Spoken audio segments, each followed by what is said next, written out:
Salatu wassalamu ala asrafil anbiya wal mursalin Sayyidina wa maulana Muhammadin Nuqtati dairatil wujud Wahitatil aflaki murakis syuhud Alifillahi sari sirruha Fi kulli darratil wujud Wa ala alihi wa sahbihi ajma'in. Hadirin jamaah Maulid Rasul yang dimuliakan Allah, para tokoh agama, tokoh eksekutif, legislatif, yudikatif, barangkali yang sempat hadir pada kesempatan hari ini. Mudah-mudahan tentu harapan kita bersama, kita semua insya Allah menjadi orang-orang yang tidak pernah berpisah dengan Rasulullah sampai di akhir hayat kita. Sebagai orang berislam, beriman, Rasulullah adalah teladan yang paripurna. Artinya bahwa siapapun yang tidak meneladani Rasulullah, menjadikan Rasulullah sebagai ikutan dalam segala aspek kehidupannya, baik kehidupan sosial kemasyarakatan, hubungannya dengan hamba-hamba Allah yang lain, hubungannya dengan orang-orang yang beragama yang lain, dan hubungannya kepada Allah, semua telah dicontohkan, semua telah diegawantahkan oleh Rasulullah dalam perilaku hidupnya. Jadi kalau orang yang betul-betul mengikuti Rasulullah, tidak layak bagi dia untuk membenci siapapun, termasuk orang yang di luar agama kita. Dan sekarang ini kita saksikan di media, di televisi, tentu tiap malam kita menyaksikan. Kita terharu, kita orang berislam ini, beriman ini, orang Islam ini saling caci, saling menyalahkan, saling berkelahi, semua menganggap dirinya benar. Saya tidak dalam posisi mendukung dan menyalahkan siapapun. Saya hanya ingin menyampaikan kepada kita semua, tentu bukan itu teladan, bukan itu contoh yang diajarkan Rasulullah. Apapun posisi kita, semua ada aturan mainnya.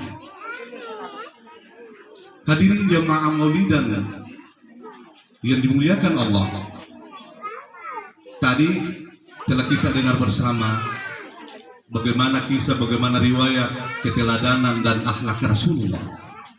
Saya tidak ingin menambah, saya hanya ingin melanjutkan apa yang disampaikan oleh kemenakan saya tadi, bahwa sekarang ini bukan saatnya lagi kita berdebat, memperingati Maulid Rasul, membaca barsanya itu bid'ah dan lain-lainnya. Bukan itu perbedaannya. Tetapi yang menjadi masalah kemudian, apakah kita ini yang selama ini melakukan maulid, membaca barasanji dan lain-lain, sudah bisa meneladani Rasulullah atau bagaimana? Jamaah Maulid Rasul yang dimuliakan Allah, salah seorang ulama tafsir, Al-Qurtubi, beliau mengatakan bahwa orang yang sering membaca barzanji, mengagungkan Rasul, membaca salawat, berkumpul karena kecintaannya kepada Rasulullah Sallallahu Alaihi Wasallam, maka minimal 3 keutamaan yang akan dia dapat. Pertama, dia akan keluar dari kegelisahan. Jemaah yang dimuliakan Allah, kegelisahan ini menerpa, menimpa setiap orang. Apakah dia kaya, apalagi yang miskin, pasti pernah gelisah. Apakah dia pejabat atau masyarakat biasa, pasti sering gelisah. Kegelisahan ini hadir, bisa terjadi kepada siapapun. Menurut beliau, Mak Ruo Walisa, dari siapa ke Mas Wanda sedikit juga, Ruo Walisa, Ruo sengsara, padahal makanan di rumahmu bagus, mobilmu bagus, pangkatmu tinggi, hartamu banyak, tapi kenapa gelisah? Coba-coba baca Barasanji, panggil Iman, panggil Ustaz, baca Barasanji di rumahmu dengan niat ta'zim, mengagungkan, mencintai Rasulullah Sallallahu Alaihi Wasallam. Pasti kata beliau, kegelisahanmu itu akan diangkat oleh Allah. Kalau kita ikhlas dan yakin. Yang kedua, kamu akan terhindar dari wabah. Orang yang sering berbarsanji, mentaklimkan Rasulullah, tidak perlu takut corona. Pasti akan dijauhkan. Kalau Anda kena corona, sementara sering berbarsanji, mentaklimkan Rasulullah, caramu mentaklimkan tidak benar. Caramu membaca Barasanji hanya hura-hura saja, tidak sampai ke dalam lubuk hatimu yang dalam. Beliau mengatakan bahwa wabah itu akan diangkat oleh Allah kepada orang-orang yang mentaklimkan Rasulullah Sallallahu Alaihi Wasallam. Dalam Al-Quran Allah Subhanahu Wa Taala berfirman, La yu'adzibu anhum wa anta fihi. Allah tidak akan mengazab siapapun kaumnya kalau kamu Muhammad ada di tengah-tengah mereka. Tentu kita bertanya, apa artinya Muhammad di tengah-tengah kita? Menurut Profesor Dr. Quraisy Shihab minimal 3. Yang pertama, secara majasi ayat ini bermakna ketika Rasulullah masih hidup bersama para sahabat, azab tidak akan diturunkan Allah ketika Rasulullah pada waktu itu berada di tengah-tengah kaumnya, di tengah-tengah umatnya. Allah mengangkat azab. Lalu kita bertanya, bagaimana sepeninggal Rasulullah?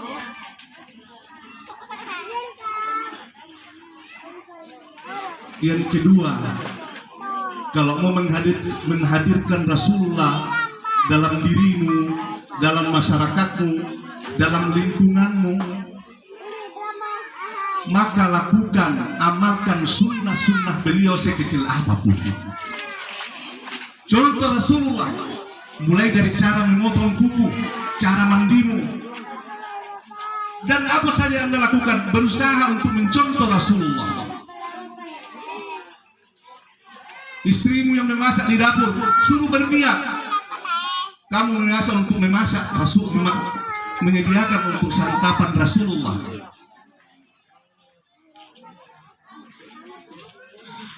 Jangan ada secul pun dalam dirimu memandang enteng, meremehkan sunnah-sunnah Nabi, karena antara sunnah-sunnahnya tidak akan pernah berpisah dengan Rasulullah Sallallahu Alaihi Wasallam. Apabila kita laksanakan itu dengan benar, dengan niat yang ikhlas, dengan niat yang tulus, dengan benar, pasti Rasulullah akan pernah menemuimu. Kalau tidak saat ini, kamu tidak akan meninggalkan dunia kalau Rasulullah bertemu denganmu, walaupun ketika Anda sakaratul maut. Yang penting itu tadi, benar apa yang kau lakukan dan ikhlas karena Allah untuk mencintai dan ta'lim kepada Rasulullah Sallallahu Alaihi Wasallam. Yang ketiga, menurut Pak Quraisy Shihab, bagaimana caranya Rasulullah berada bersama dengan kita? Tentu beragama itu, hadirin sekalian, tidak hanya beragama di kulitnya saja.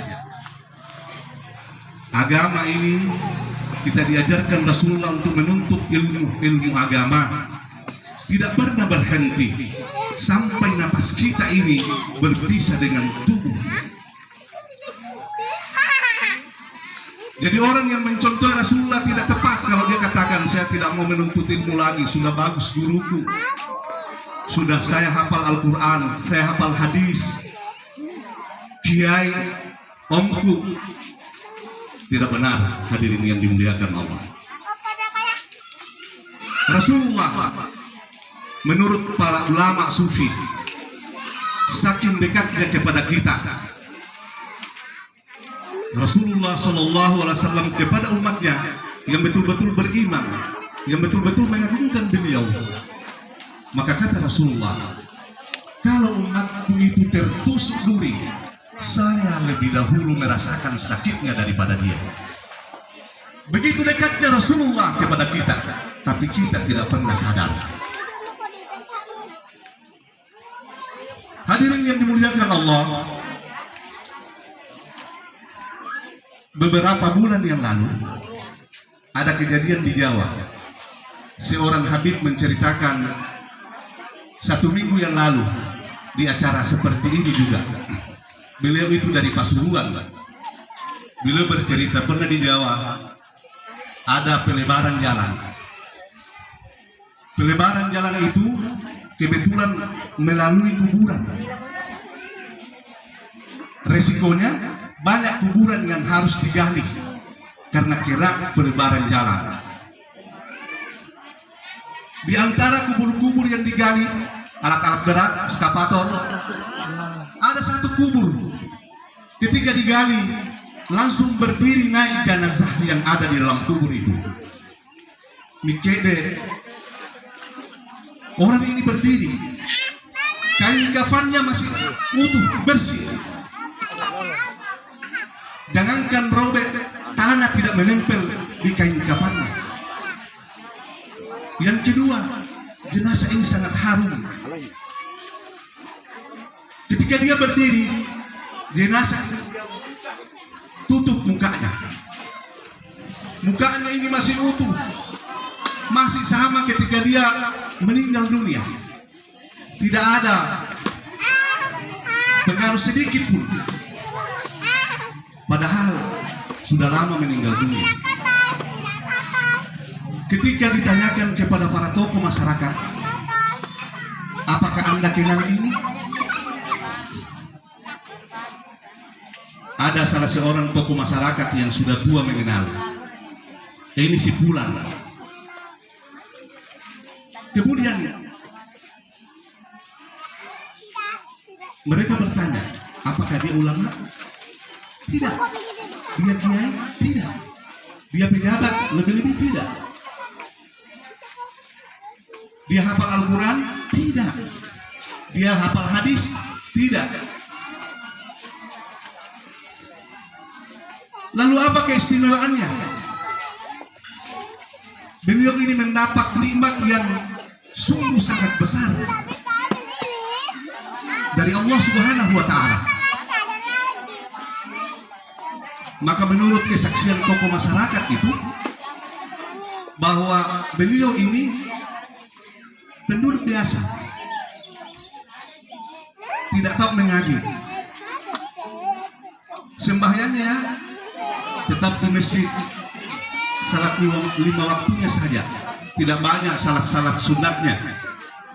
Tapi ada satu keistimewaannya, setiap malam Jumat ketika orang berbarsanji di masjid, dia antar kue apa adanya, membawa losak pindah kande-kande itu mak barasanji untuk mengagungkan Rasulullah. Bagaimana dengan kita menggerek atau sapi, kita memotong sapi, kambing dan lain-lain untuk menghargai Rasulullah. Sanggak bunga juga tapak di membawa lo kande-kande masih bisa pindang andang dan delita. Dan insya Allah akan bebas dari neraka.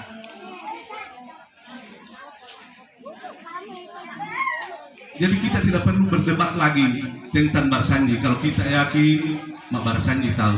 Mandito yakin, ya silakan jangan laksanakan.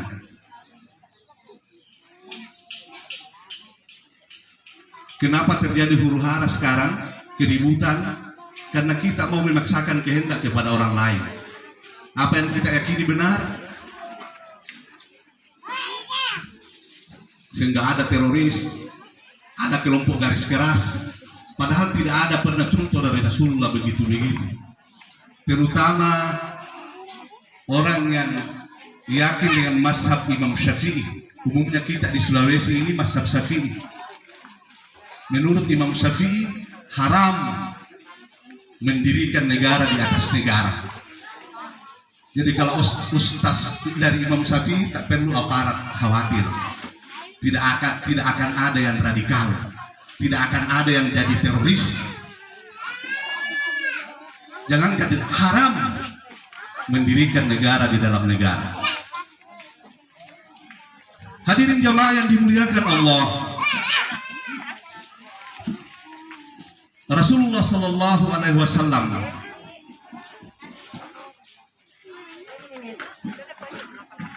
yang kita peringati maulidnya tiap tahun. Bahkan di daerah kita di Mandar, maulid itu tidak hanya Rabiul Awal, sampai 3 bulan, bahkan sampai lebih masih ada orang yang maulid. Itu tidak kita jumpai di belahan bumi manapun, kecuali di daerah Mandar. Itu apa? Menggambarkan kecintaannya kepada Rasulullah yang sudah paripurna dan mendalam. Kenapa harus senantiasa kita memperingati maulidnya, mentaklimkannya? Padahal Rasulullah Sallallahu Alaihi Wasallam menurut Al-Quran, Inna fatahna laka fathan mubina liyaghfira laka Allahu ma taqaddama min dzambika wa ma ta'akhkhar. Rasulullah itu kita tidak puji sekalipun, tidak angkat-angkat sekalipun, tidak kita cintai sekalipun. Dia diampunkan, dimaafkan Allah dosanya. Dosa yang telah dia lakukan, sementara dia lakukan, dan apa yang akan dia lakukan, semua telah dimaafkan oleh Allah Subhanahu wa Ta'ala. Oleh karena itu, sangat layak kita ini tidak berhenti mengagungkan Nabi, mewujudkan kecintaan kepada Rasulullah. Dalam Barsanji dikatakan, Al-jannatu wa na'imuha sa'adul may yusalli wa yusallim wa yubarik alaih. Surga dan seluruh kenikmatan yang ada di dalamnya disediakan oleh Allah kepada orang-orang yang senantiasa mengagungkan, bersalawat, mencintai Rasulullah Sallallahu Alaihi Wasallam. Bahkan dikatakan fatuba liman kana ta'zimuhu Sallallahu Alaihi Wasallam gayatan maramihi wa marma. Maka sungguh telah beruntung orang-orang yang mentaklimkan Rasulullah dengan sebenar-benarnya. Hadirin yang dimuliakan Allah, bahkan dalam sebuah hadis dikatakan, Inna aulan nasi bi yaumal qiyamati aktsaruhumus shalah. Sesungguhnya orang yang paling dekat mendapatkan syafaatku di akhirat kelak adalah orang yang paling banyak bersalawat kepadaku. Tapi di hadis yang lain dikatakan, Inna asaddan nasi yaumal qiyamati bisyafaati man qala la ilaha illallah khalisan fi qalbihi. Orang yang paling besar peluangnya untuk dekat kepadaku, mendapat syafaatku, adalah orang yang bisa mengucapkan kalimat la ilaha illallah dalam hatinya dengan ikhlas. Rupanya hadirin yang dimuliakan Allah, bahwa akhlak Rasulullah yang kita puji, yang paripurna itu lahir dari kedalaman lubuk hatinya yang telah karam dengan kalimat tauhid la ilaha illallah. Akhlak itu tidak terjadi begitu saja. Akhlak yang baik, akhlakul karimah, lahir dari tidak hanya dari pengaruh lingkungan yang baik, pengaruh pendidikan yang baik, tetapi sangat diwarnai dengan makrifahnya orang yang benar. Kalau betul-betul orang memakrifati Allah secara benar, pasti akhlaknya pasti bagus. Karena kenapa? Dia telah menenggelamkan sirnya, menenggelamkan ruhnya, menghancurkan hatinya ke dalam kalimat tauhid la ilaha illallah. Dengan kalimat inilah kita akan menghadap Allah Subhanahu wa Ta'ala. Olehnya itu, yang terakhir, bahwa tentu kita yakin sebagai umat Rasulullah Sallallahu Alaihi Wasallam, kita tidak ada yang mau hidup di dunia ini dengan mendapat azab dari Allah, terlebih di akhirat nanti. Semua kita mau bahagia di dunia dan bahagia di akhirat. Satu syaratnya, mencontoh dan cintailah Rasulullah di berbagai aspek kehidupanmu. Kalau tidak bisa 100%, 50, 30, 20, bahkan kalau ada salah satu sifatmu yang baik, mencontoh kepada Rasulullah, itulah yang akan bisa menempatkan Anda meraih kebahagiaan yang hakiki, kebahagiaan hidup di hadapan Allah kelak di kemudian hari. Itulah yang kami sampaikan. Akhirnya saya mohon maaf apabila apa yang saya sampaikan ini ada hal yang kurang berkenan, ada hal yang barangkali kita tidak sependapat, tidak apa-apa. Tetapi innamal mu'minuna ikhwah, kita ini bersaudara. Kalau Anda meyakini Rasulullah sebagai utusan Allah, saya juga meyakini itu, maka kita bersaudara.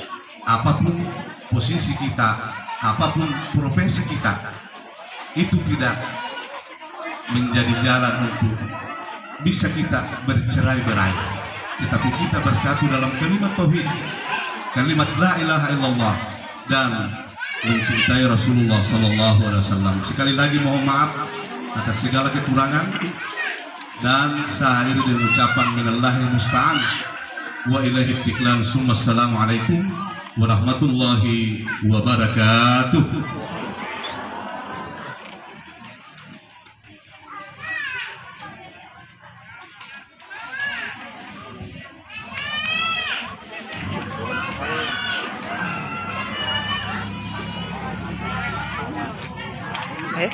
Boleh.